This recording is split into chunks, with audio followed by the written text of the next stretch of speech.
Okay, continuation of the Psi orders continues. So we've gone over 3 of them so far: the Doctors, the Isrians, and the Legionnaires. So now we're actually going to get into the Telepaths, the Ministry. So this is like the Ministry of Psionic Affairs, or just Ministry for short. So these are the actual telepaths. So good old mind readers. Think of like Professor X, or maybe Emma Frost from the X-Men and everything. So now to get into like the actual table here where it actually explains this and everything, so their abilities and stuff. So this aptitude involves nothing less than the power to delve into another sentient being's mind. Telepathy is used to communicate regardless of language differences or to take control of someone's very thoughts.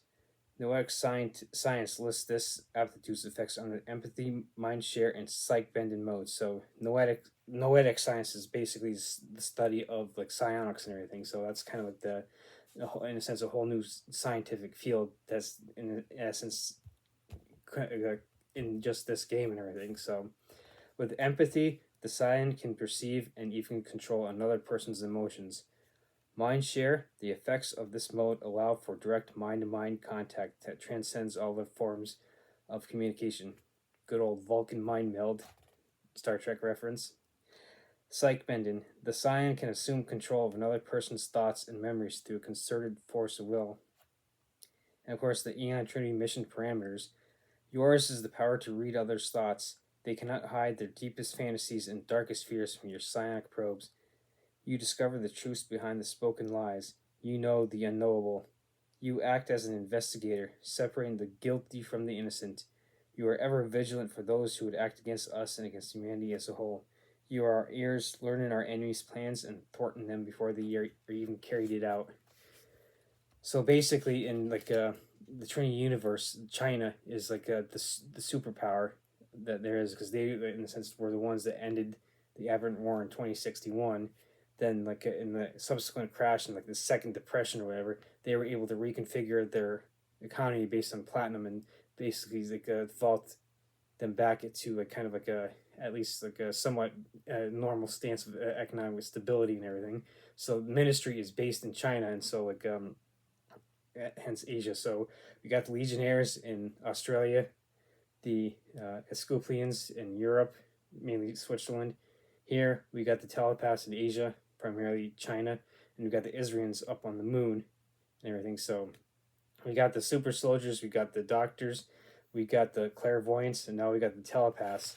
So this colored, like everything with this colored section, this goes over like gives you background information on like the actual like order and everything. So like for instance, like they got like the form and content and everything. So they go over like the different, in sense, branches of the ministry. So they got the Office of Semotics, the Mandarins, the Psi Institutes, and they got the Office of Psionic Security, the Avery.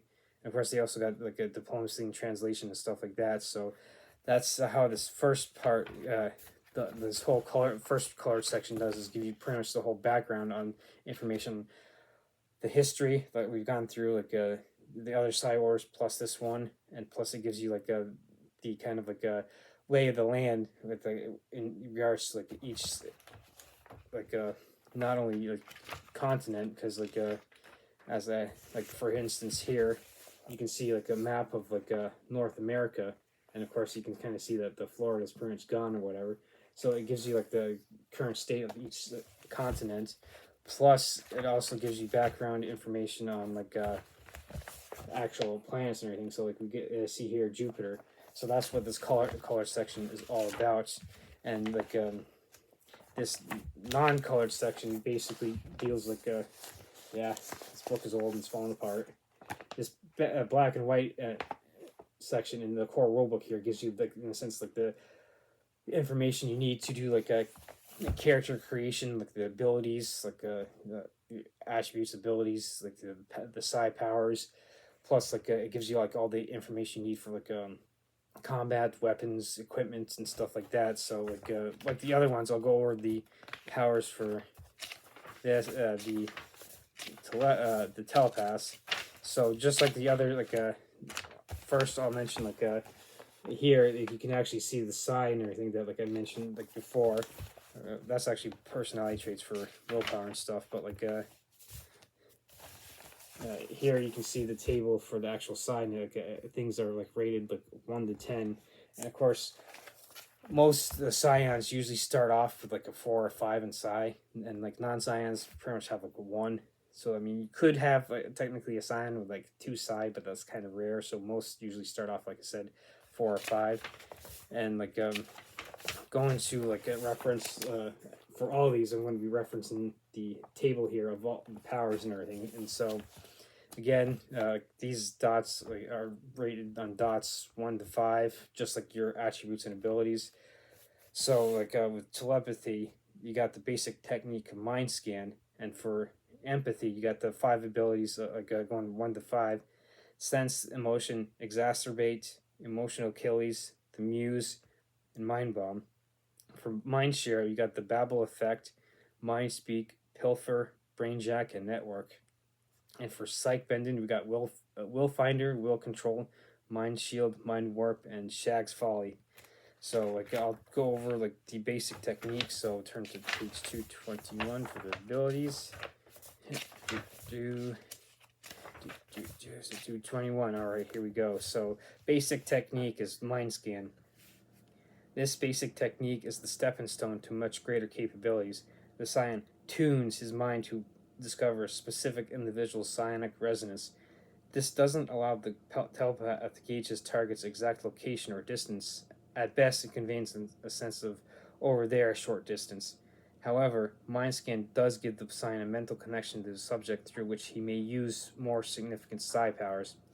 So for the system, or like how you actually use this ability, roll psi. Success indicates that your character picks up on the subject's psionic signature. Your character must be very familiar with the subject, a good friend, longtime coworker, or close relative to have a psi print to use this effect. If the technique is used on a casual acquaintance or someone described carefully, roll at +1 difficulty, which means like you have to get like 2 successes on D10, 7, 8, 9, or 10.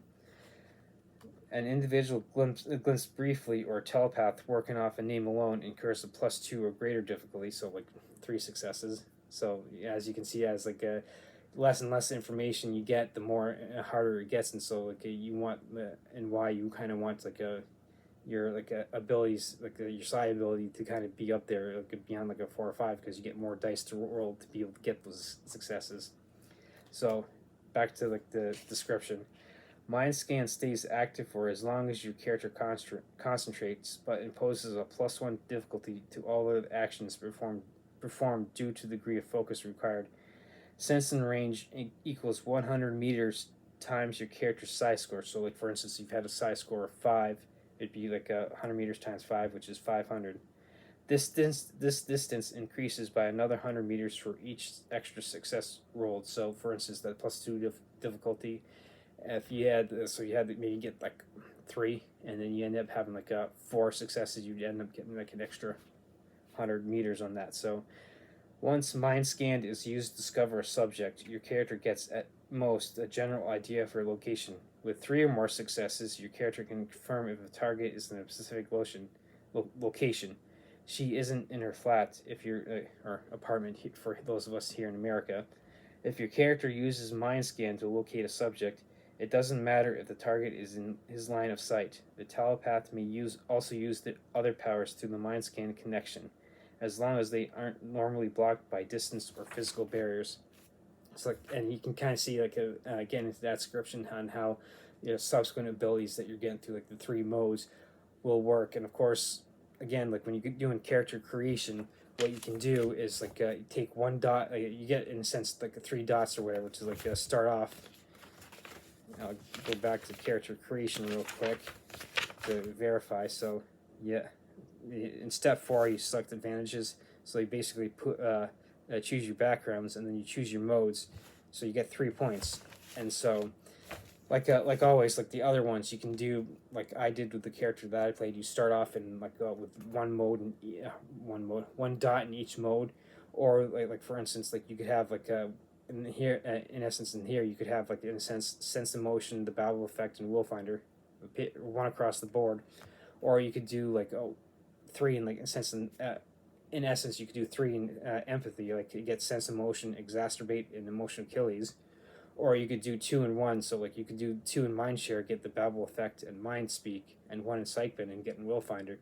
And of course, again, like the experience that you get through adventure and everything, so you get like several points per session and everything, so you might get like 5 or 6 per session type of deal.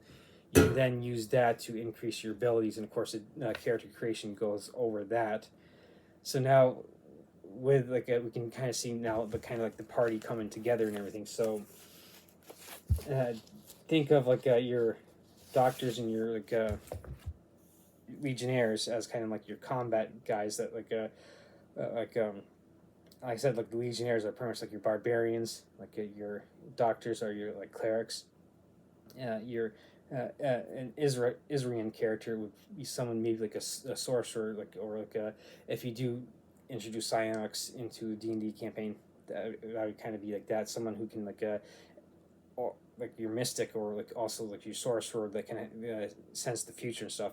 Here, the telepaths, like I used the Professor X and like Emma Frost from the X-Men, so you could quite possibly be like a wizard that kind of like focuses on like something like uh, telepathy, or like maybe enchanting, or like using their arcane abilities, like the knowledge and stuff, and like and how to control other people, or like maybe quite possibly conjuration as well. So that's like an example you could on how you could play a telepath. So, but in the regards of the Trinity, you got your legionary, your soldier, who basically is like your frontline character. The Escouplian, the doctor, who backs him up. The Israel, who's able to like, hey, look, you two go over there because that's where the danger is going to be, and we need you to protect us from it. And from that, the telepath would then, once like the danger comes in, like maybe they're attacked by an aberrant, the telepath can be in the back line, kind of trying to control the mind of the aberrant, so that way trick the aberrant into maybe not attacking, or confuse him just long enough so that the legionnaire can get into position to be able to attack the aberrant. So that's how you could probably fit this character in that group. So now that we've gone through 4 of them, the next 2 that we're going over will be Orgitech, the electrokinesis, and Norca, the biokinesis. So we're slowly but steadily building this team. So here is the good old Telepaths to continue on with going the deeper dive into the psi orders.